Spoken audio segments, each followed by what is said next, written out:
Bom, eu bato um papo agora com o gestor e produtor cultural, Nel Araújo. Tudo bom, Nel? Tudo bem. Obrigado, viu? Satisfação.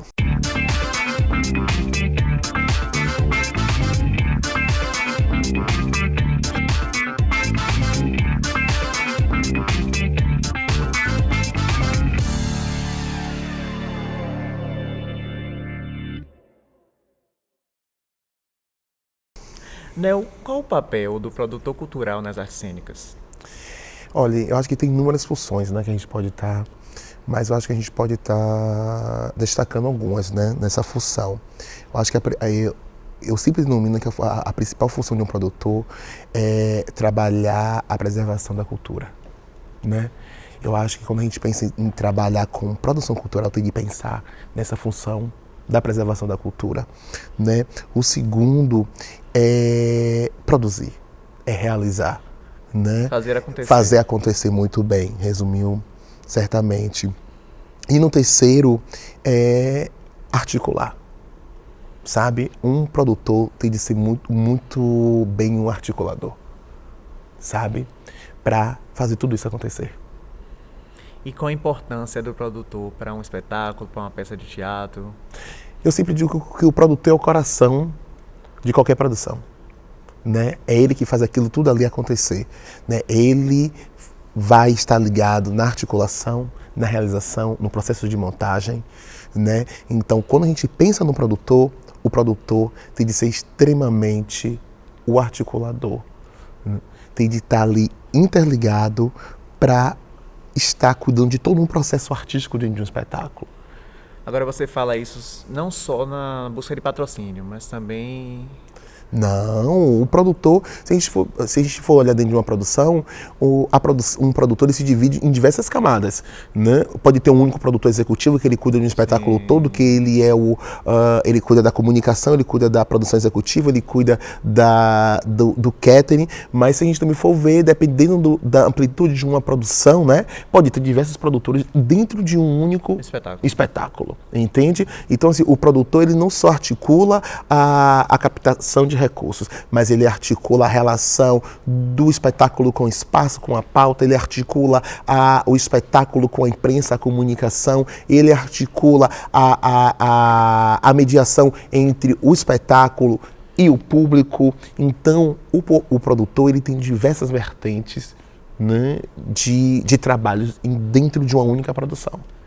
E como ganhar dinheiro como produtor cultural? Aí que tá, né? Como ganhar dinheiro como produtor cultural, que eu acho que é o que move muito a gente da área da cultura. Porque até mesmo que eu sempre falo que a primeira coisa que o produtor tem de ser é empreendedor. Porque como uma cidade como Salvador, a gente não tem empresas de grandes produções para abarcar a quantidade de produtores existentes que tem.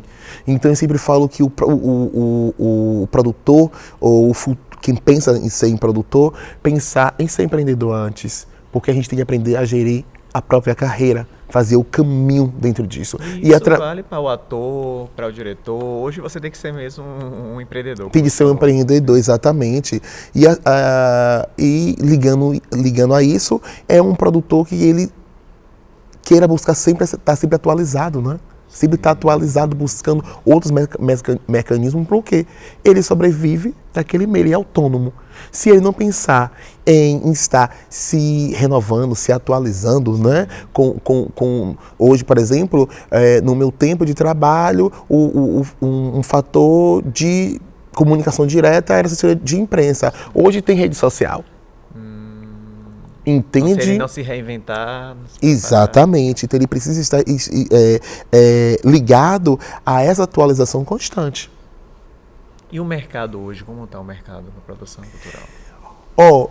O que eu posso dizer assim a você, que eu, como digo mesmo até aos meus alunos, né? Eu não vou dizer que o mercado de produção cultural é o mais brilhante, o mais possível, né? Que é o que está rendendo tal. É difícil sim, porque quem sabe trabalhar com cultura no nosso país não é fácil. E a gente também não está em uma capital como São Paulo, Rio de Janeiro, aonde ali tem uma grande concentração de grandes, não só de grandes produções, mas também de grandes empresas que patrocinam. Ali tem um outro contexto político, econômico que facilita, né?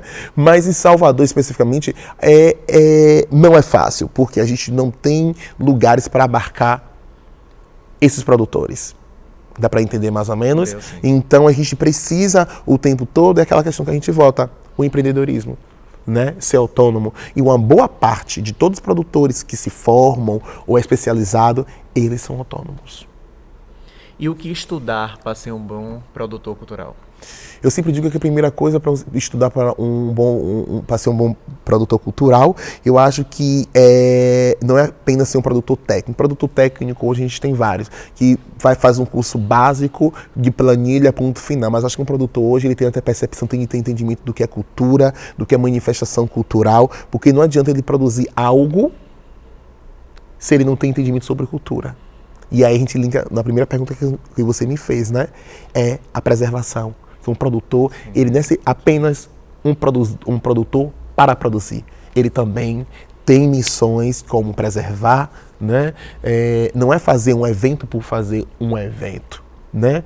Onde está o seu papel como um produtor cultural? Produtor é uma coisa, qualquer um pode ser. Agora, ser um produtor cultural tem outras vertentes que a gente precisa estar trabalhando. Então isso, eu trago essa questão da cultura, as manifestações, um bom planejamento, que um produtor precisa ter entendimento do que é um planejamento, né? Então se você vai fazer uma produção sem planejamento, sem entender o processo de planejamento, Ave Maria, vai ser um desastre essa produção.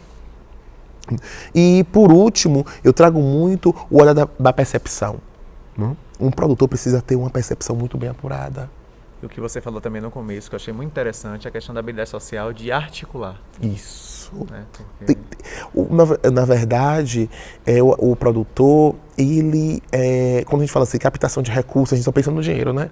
Mas não é só isso, né? Tem os apoios, tem os relacionamentos, tem essas articulações que pode também vir de uma outra forma, né? Que a gente, quando fala a captação, a gente só pensa no dinheiro, né? Não. Né? Mas o produtor eu sempre digo uma coisa que eu trago muito na minha fala hoje, o produtor tem que desenvolver redes colaborativas para o espetáculo, né? Que é a questão dos apoios, né? Então ele tem que ter essa articulação. E Neo, qual a dica que você dá para uma pessoa que está iniciando, né, como produtor cultural de teatro? Eu digo assim, a primeira coisa, né? Eu acho que é a perseverança, porque não é fácil. Eu vejo todo mundo querer ser produtor, mas todo mundo vem no lado muito do glamour do ser produtor. E quando você está na prática, você vê qual é a realidade, né? Eu acho que tem essa questão da perseverança, você perseguir, né? E você de tentar desenvolver em você as habilidades específicas, né, de ser produtor. Eu hoje trago muito essa questão muito do olhar, da percepção, né, da ampliação do seu repertório no que está na sua frente. Né? Porque tem gente produzindo, fazendo, que às vezes a problemática está na sua frente e você não consegue enxergar.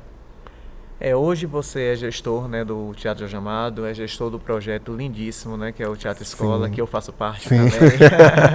Eu queria que você falasse um pouco de sua trajetória, para dizer até o quanto você caminhou para chegar onde você está hoje. Ave Maria, é um pouco longo, mas assim, eu sempre faço questão muito de trazer muito da minha origem, onde eu nasci, né? Meu sonho sempre foi trabalhar muito na área da cultura desde pequeno.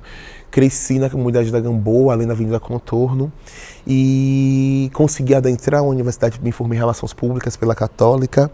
Depois disso, eu comecei a trabalhar eu entrei na área da cultura mesmo, através da parte da comunicação, sendo assessor de imprensa de espetáculos teatrais, exposições, e eu sempre digo, né, para mim, que a comunicação é um fator de grande importância no processo da produção. Se você não tem comunicação com o público, você não vai ter o público para assistir, gerar lucro para você, né? Eu sempre trago muito isso, a importância, e foi a partir daí que eu, né, comecei a transitar dentro da área da cultura. Logo depois eu me tornei um produtor cultural, né, produzindo espetáculos. Teve um momento muito da minha carreira que foi muito importante, foi quando eu fui estudar cultura e inglês no Canadá. Foi quando eu precisei muito sair um pouco da minha bolha para enxergar a real situação de onde eu vivia e das grandes possibilidades do que eu poderia melhorar como um profissional da cultura.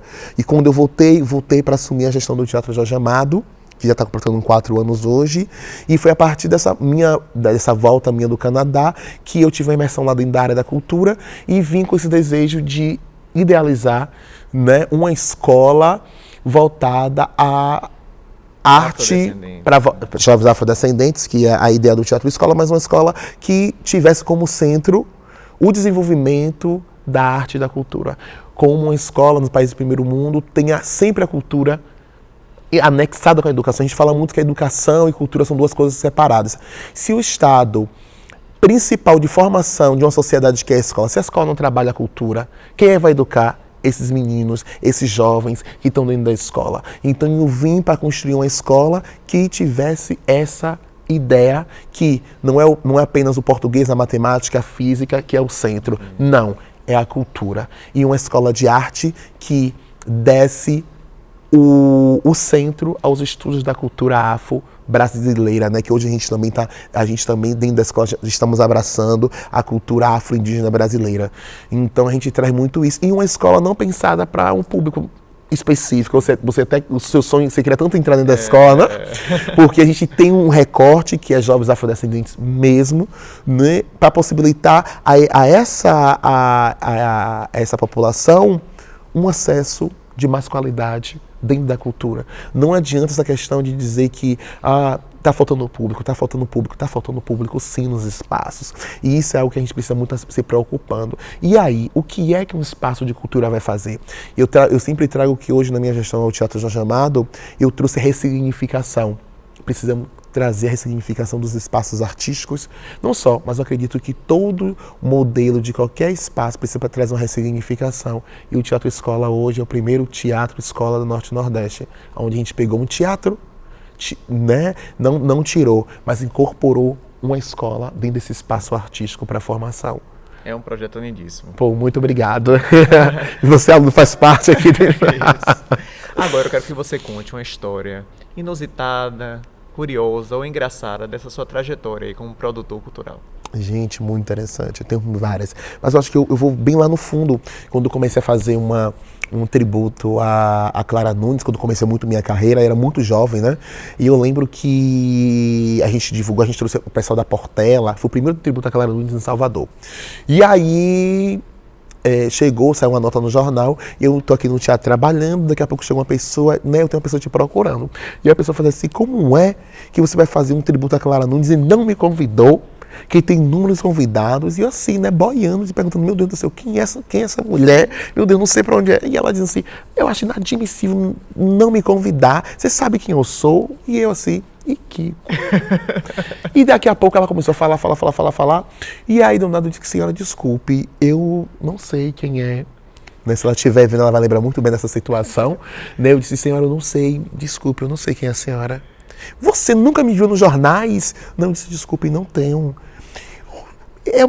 Não, eu vou precisar dizer isso para a imprensa que você não me conhece. Eu digo, pô, desculpe, quem é? Eu sou Jesse. E aí eu disse, Jesse, eu disse, e Kiko?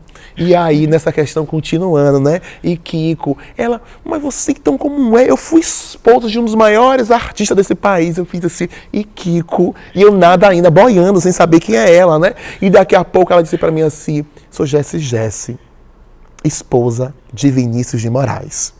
Aí eu disse, desculpe, senhora, eu tenho apenas 23 anos, eu estou tentando ampliar meu repertório poético de conhecimento constante, mas também eu não sou obrigado a saber de todas as esposas que Vinícius de Moraes teve na sua vida.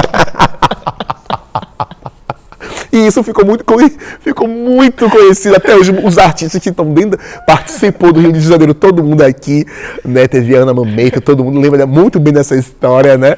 E eu liguei pra todo mundo, gente, veio uma mulher aqui falar comigo, eu não sabia quem era ela. Eu lembro nunca que estava com 23 anos de idade, né? E esse pra mim, eu lembro muito, eu contei muito essa história dos meus alunos, né? Então, assim, é um dos marcos, né, dessa questão. E aí, a partir daí também me trouxe muito, né? Por isso que passei a ler muito mais, sim, sabe, para não passar essa situação novamente. Claro que é comum, que ninguém é obrigado a saber de tudo, né? Tá, mas foi uma cena muito... Aí até hoje eu lembro, né? E Kiko, né?